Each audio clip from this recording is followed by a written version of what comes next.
Ahoj, kdy jsi? Neviděl jsi náhodou posel? Proč? Co jsi mu udělal? Já? On mi nakopal prdel. No ale něco ti řeknu, kámo. Už nebude mít problémy se sraním ve škole. Dal jsem mu do mokačína projímadlo.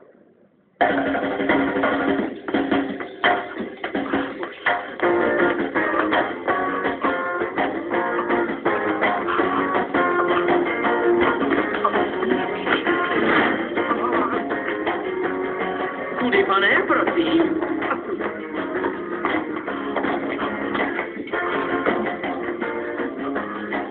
O, bože.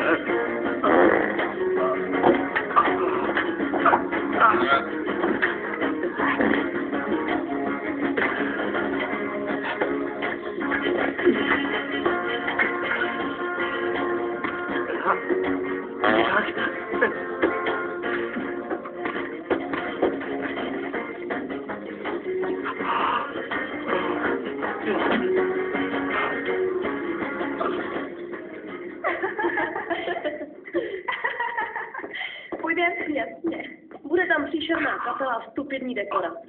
Hele, to říkáš jim, že ty nemáš kluka. Ne. Já žádnýho kluka nechci. Finč je plonkovej a já taky. Bože, on je tak úžasný. Je božský. Může to být s tou starší ženskou, pravda? Jo, je to pravda. Byla to Stiflerová máma.